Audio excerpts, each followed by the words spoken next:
Namaste, namaskaram, vanakkam, namo namaha. Jai Ganesh. Visit our website at classicalyoga.org and please subscribe to the podcasts. The dogma of the New Age spurious yoga stuff. If you review our previous podcasts, we clearly lay out what is real yoga and what is not real yoga. Sat or asat. Basically, there are two types of yoga. Real yoga and yoga that's not real. What is real yoga? Hindu dharma, the Hindu religion. Taught by Hindus and not for a fee. Obviously, unreal yoga, to be kind, phony yoga actually, is not taught as Hinduism, not taught by Hindus, and it's basically a business. And there are basically three types of this phony or spurious yoga. One are those who simply misuse the Sanskrit Hindu word yoga, and that's it. No other Sanskrit, pure exercise, physical exercise. In fact, there's a website, Yaz Yoga, where they boldly pronounce this is the no oming zone, no Sanskrit, no incense, no deities. And this is a popular form of yoga today. Number two is the phony yoga that is spiritual but not religious. They will use numerous Sanskrit Hindu terms other than yoga, namaste, shanti, shakti. They talk about kundalini, chakras, maybe even have various Hindu images without recognizing them, of course. And this is an insidious type of yoga that is very prevalent and mind-boggling, since all of this is all about the Hindu yoga religion.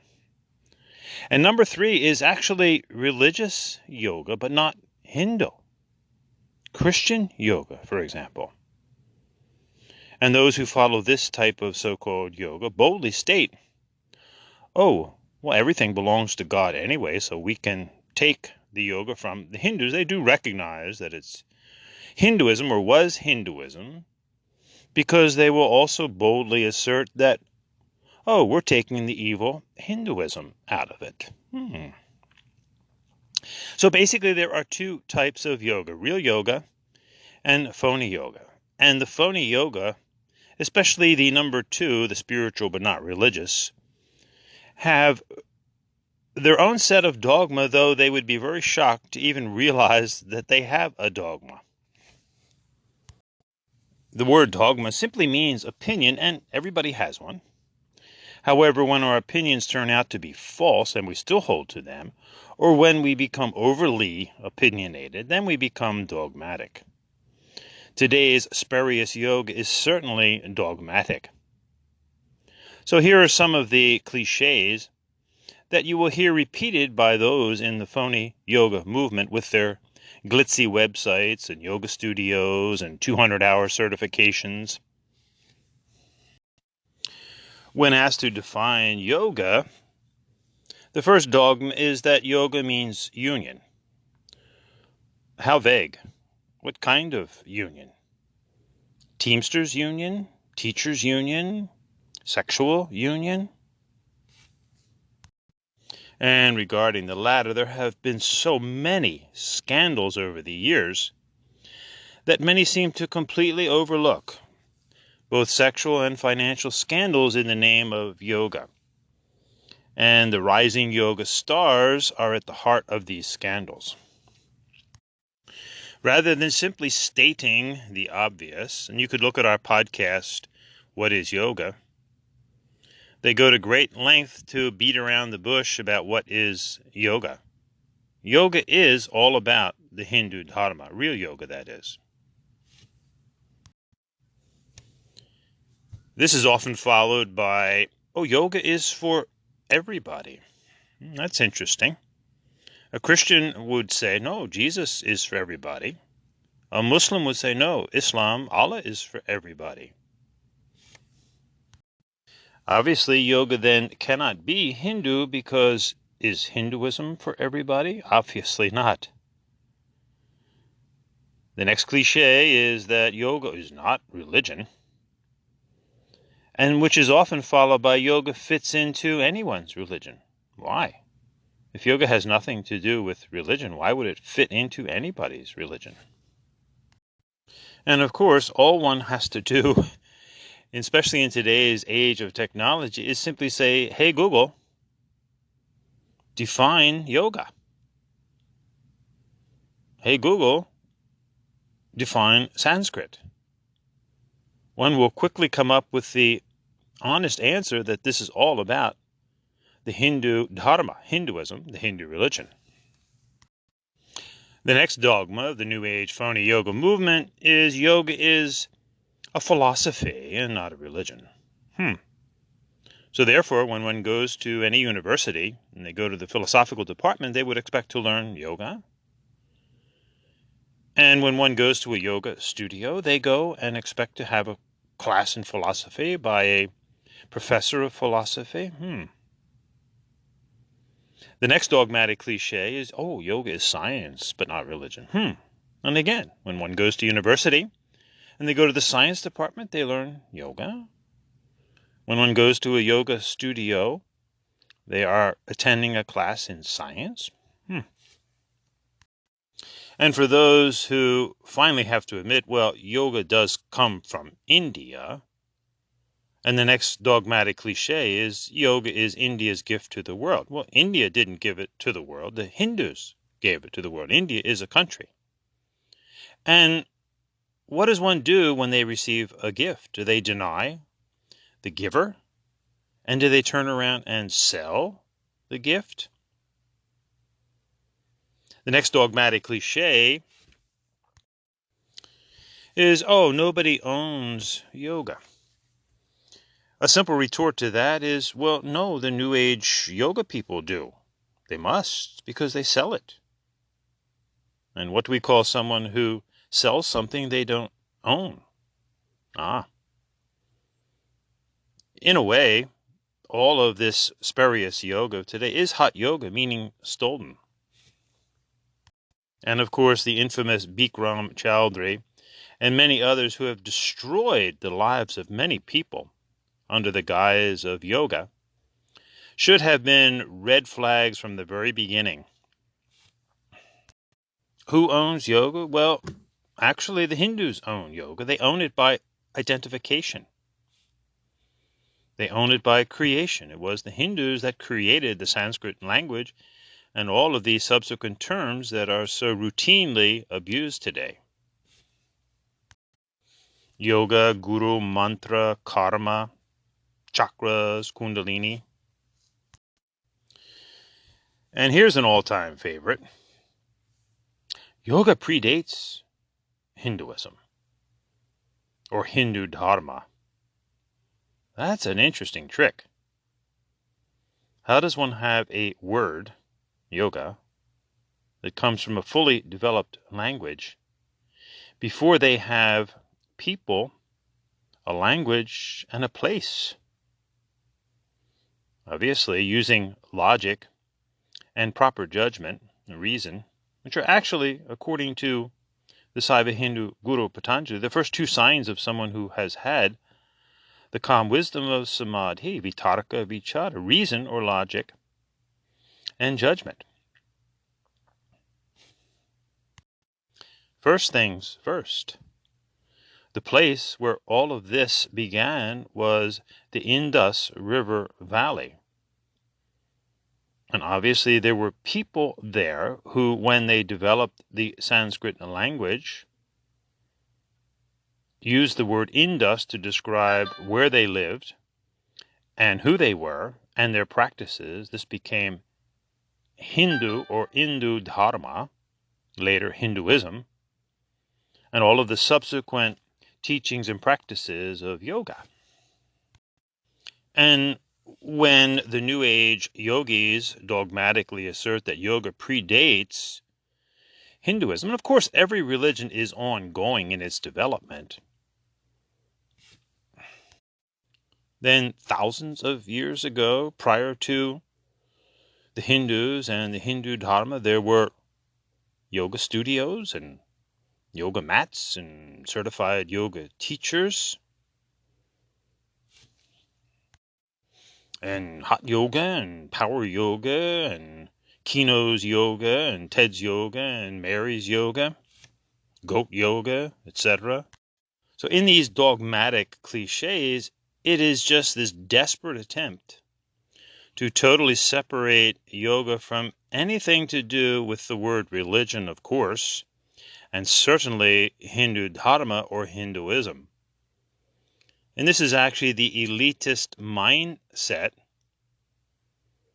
And it is not a coincidence that many of those who are completely stealing yoga from its Hindu religious roots are actually ex-Christians, those who have simply walked away from Christianity but kept the exact same mindset. For what is being done to the Hindu yoga dharma is no different than what the Christians actually did to the Jews. They stole everything from the Jews and created their own cult with obviously disastrous results for the Jews, at least. Now, there are some who have had enough compassion and enough intellect to realize that what they've been doing is totally fallacious. There's a group on Facebook, Healing from White Yoga, and these are a group of former white, if you will, female so-called yoga teachers who realized what they were doing was a tremendous insult to what really was the Hindu yoga dharma.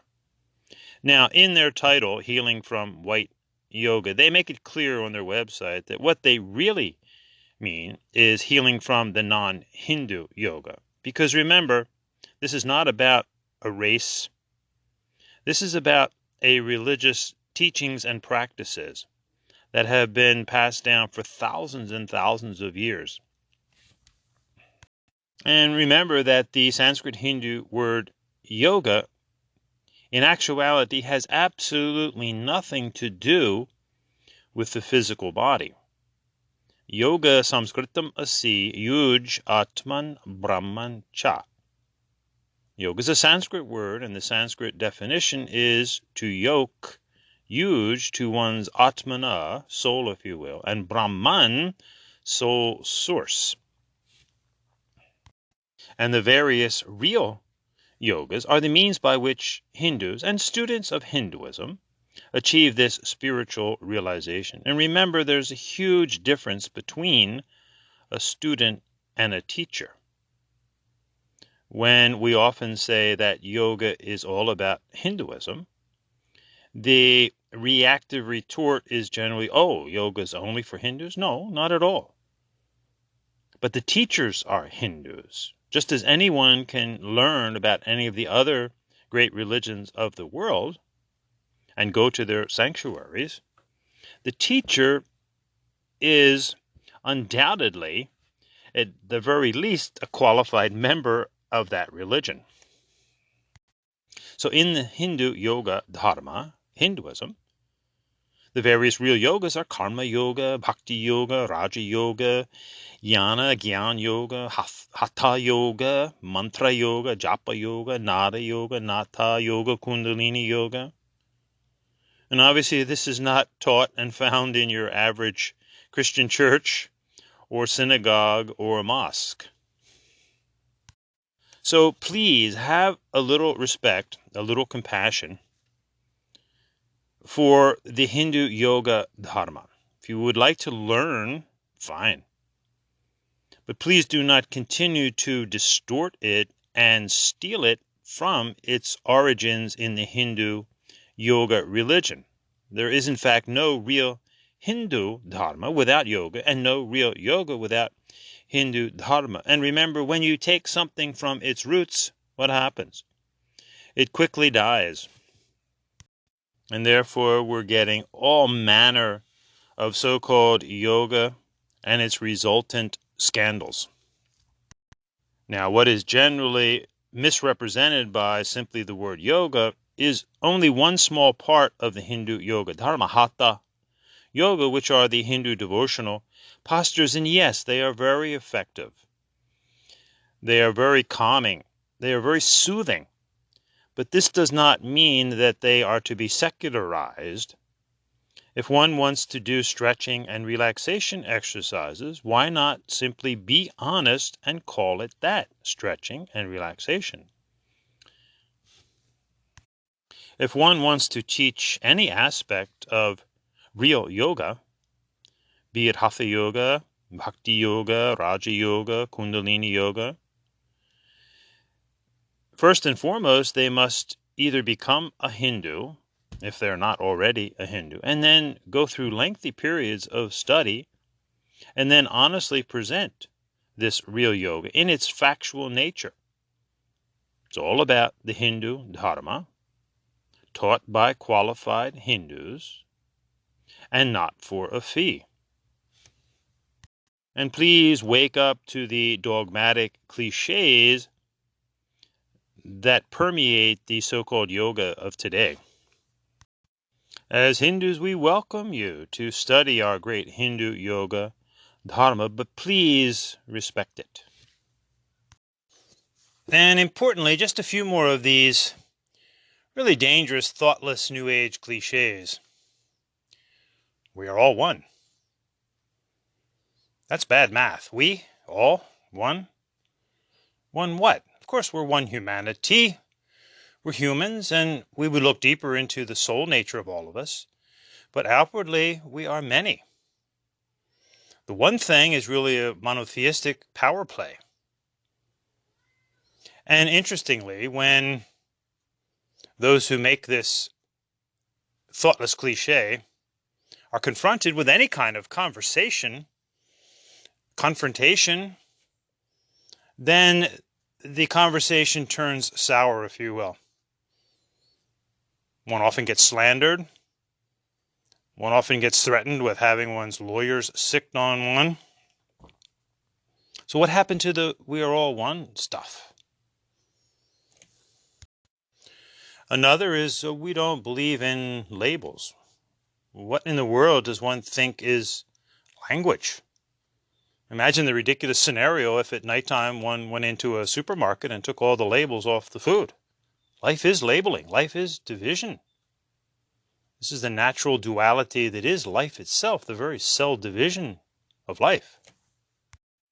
And an all-time favorite, do not judge, which is a judgment. Judgment is the ability to make wise decisions. And interestingly, in the Yoga Sutras of the Saiva Hindu Guru Patanjali, this is actually the second indication of someone who more or less has a state of calm wisdom or samadhi, vichara. Vitarka, reason, logic, and vichara, judgment. So it behooves us to pause a moment and think a little bit and not be swept away by perhaps a massive cultic movement wherein the cult leader will state that what they're doing is not religious, not Hindu, but it's, of course, yoga.